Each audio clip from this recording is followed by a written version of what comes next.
Minute का समय।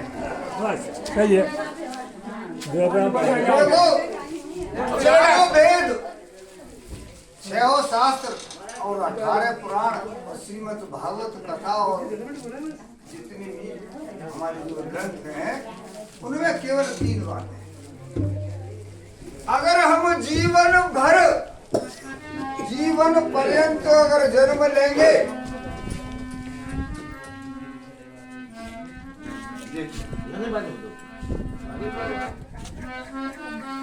देखो भैया, एक जन्म की बात नहीं, अगर हम 10-8 जन्म भी ले लें तो 18 पुराण 6 शास्त्र चारों वेदों को देख भी नहीं सकते, और अगर देख भी लिए तो पढ़ नहीं सकते, और पढ़ भी लिया तो समझ नहीं सकते। तो केवल और केवल सब पुराणों की, सारे ग्रंथों की केवल और केवल छोटी सी 3 बातें हैं। कौन सी? जो पहले हमारे भगवान राम करते थे कि प्रातः काल उठ के रघुनाथा और माता पिता गुरु नायो माता, सबसे पहले उठ करके धरती माता को प्रणाम करके अपने घर के जो बुजुर्ग है सबको प्रणाम करना चाहिए, सबका चरण वंदन करना चाहिए। ये छोटी सी बात। और दूसरी बात, सुबह से लेकर के शाम तक तन से, मन से और वचन से किसी का अहित न हो जाए। और अंत में एक तीसरी और बात, केवल 3 ही छोटी सी बातें हैं सारे वेदों के साथ। तीसरी कौन सी बात? कि देखो, दिन में अगर भगवान का भजन करने का समय मिलता है तो अच्छी बात है, पूजा करने का समय मिलता है तो ठीक है, मंदिर जाने का समय मिलता है तो ठीक है। अगर समय नहीं मिलता तो कोई बात नहीं, क्योंकि नाना प्रकार के जंजाल हैं गृहस्थी में। एक समय हमारे पास है जो हमारा है फुर्सत का। कौन सा? जब शाम को, रात्रि को भोजन करने के उपरांत अपनी चारपाई पर जाते हैं, और जब तक नींद नहीं आती, चाहे 1 मिनट बाद आए या 2 मिनट बाद आए या 10 मिनट बाद आए, वो समय हमारा है। और उस समय केवल ये ध्यान रखें कि हे परमात्मा, तू मेरा है और मैं तेरा हूं। ये 3 बातों तो है उसकी शास्त्रों की। और जितने भी वो है वेदांत, 1 से 8 उपनिषद है वेदांतों के सार, 1 से 8 उपनिषदों में वेदांतों का सार है। उनके नाम भी हर आदमी नहीं जान पाता, लेकिन उनकी भी 3 छोटी छोटी सी बातें हैं। और उन 3 बातों को कहने के बाद अपनी बाड़ी को विराम दूंगा। कौन सी 3 बात छोटी सी सुन लो। जानना, मानना और करना, केवल ये 3 बातें हैं, बाकी के और कुछ नहीं है। सार केवल 3 है वेदों का और वेदांत का और उपनिषदों का। 3 ही सार है, जानना, मानना और करना। जो ज्यादा समय लगे, समय हो जाएगा, 2-2 मिनट की बात तीनों पे देता हूँ। जानना क्या? अपने आप को जानना कि मैं कौन हूँ, कहाँ से आया हूँ और क्यों आया हूँ। कमाना, खाना, पाखाना, इसी तरह बस जीवन बिताने के लिए नहीं आया हूँ मैं। मनुष्य जीवन का मुख्य लक्ष्य तत्व से उस परमात्मा को जानने के लिए है। उस परमात्मा को तत्व से जानना, यही मनुष्य जीवन का मुख्य लक्ष्य है। यह तो है जानना। और दूसरी बात है मानना। मानना क्या? कि मैं परमात्मा का हूँ और परमात्मा मेरा है, लेकिन हम करते क्या हैं? हम उल्टे हैं। अभी बात आ रही थी जन्म की, कफन की, सारी बात आ रही थी। देखो, जब आगे ऊंचाइयों पर चढ़े जाते हैं, सत्संग में की गहराई में जाते हैं, तो क्या है मालूम है? जो कहते हैं मर जाते हैं। भैया, हम मरने वाले नहीं हैं, हम न मरे हैं, मरे हैं संसार। हमको मिला वो जीवन हारा। ये संसार और शरीर दोनों एक ही है। 5 तत्व इस शरीर में है और 5 ही तत्व संसार में है। ये शरीर चाचौंद में बैठा है, क्षितिजल पावक गगन समीर इसमें है, और क्षितिजल पावक गगन समीर इस संसार में है पूरे में। और ये शरीर चाचौंद में बैठा है तो संसार चाचौंद में, शरीर जगनेर में तो संसार जगनेर में, और ये शरीर बंबई में खत्म हो गया तो संसार खत्म। तो संसार और शरीर दोनों एक ही है। तो इसको मानना परमात्मा को है। देखो, गोसाई बाबा ने एक अपनी दोहावली में लिखा है कि अंत हो तो ही तजेंगे जे पामर, तू क्यों न तजे वही थे, और मर पछतइया फिर अवसर भी नहीं।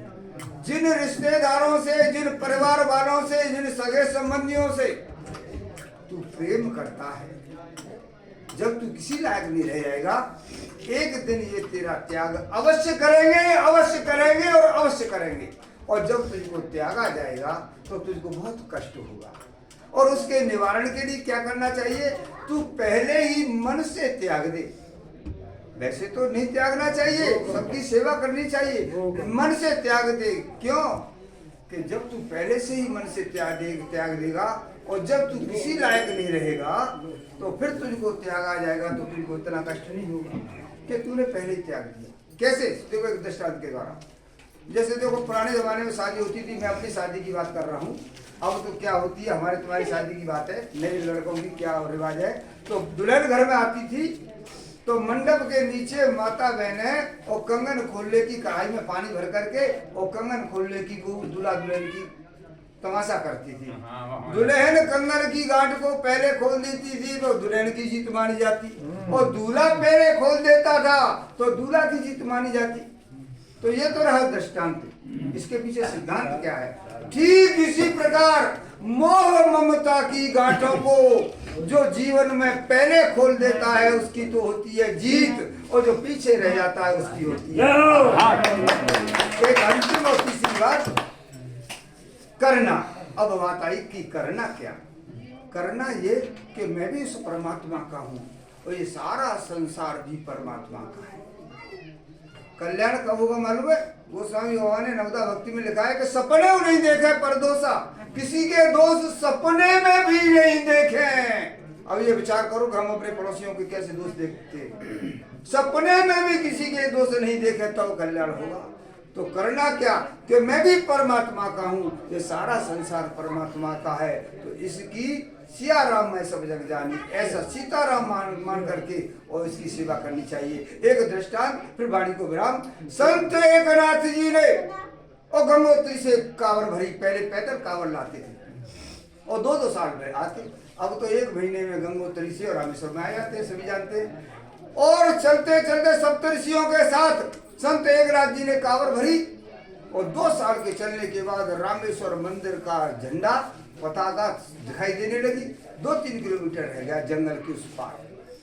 तब तक क्या होता है, एक घटना होती है। एक भेड़िया एक गधे के बच्चे को दबाए जा रहा था और गधा का बच्चा जीव निकाल करके और संत एकनाथ के पैरों के पास जाकर के गिर पड़ता है और हाँफने लगता है। संत एकनाथ ने लाठी उठाई तो वो भेड़िया भाग गया। अब वो पड़ा है छोटा सा बच्चा। संत एकनाथ ने अपनी कांवर लेकर के वहां पर रखी और उस गधे को बच्चे को उठाने लगे तो सप्तऋषि बोले, अरे ओ संत एकनाथ क्या करता है तू? 2 साल से कांवर ला रहा है, तेरी कांवर खंडित हो जाएगी, तू गधे के बच्चे को क्यों उठा रहा है? पर नहीं सुना। और गधे के बच्चे को लेकर के गोदी में दुलार करके और उसका जीभ पकड़ करके ऊपर को मुंह ऊपर खोल करके और अपनी गंगा जली में से लेकर एक गंगा जली इसके मुंह में डाल दी। एक एक करके सारी गंगा जली संत एकनाथ ने उस गधे के बच्चे को पिला दी और वो बच्चा बच करके खड़ा हो गया। अब तो सप्तऋषि बोले, हे संत एकनाथ तेरी कांवर खंडित हो गई, अब तुझे हम रामेश्वर मंदिर में अपने साथ नहीं ले जाएंगे। कि भैया क्यों, जंगल में क्यों छोड़ रहे हो? कि तू हमसे छू जाएगा तो हमारी भी कांवर खंडित हो जाएगी। तो भैया तुमसे 1 खेत की दूरी बना के चलूंगा, मुझे 2 साल से अपने साथ लगा करके लाए हो, अब मजार में क्यों छोड़ते हो? कि नहीं, कि तेरी कांवर खंडित हो गई, तुझे अपने साथ नहीं ले जाएंगे। तब तक उस गधे में से शंकर भगवान प्रकट हो गए और कहने लगा, आकाशवाणी होने लगी, अरे ओ सप्तऋषियों, मैं संत एकनाथ की कांवर को स्वीकार करता हूँ और तुम्हारी कांवर को अस्वीकार करता हूँ। बोलो शंकर भगवान की जय।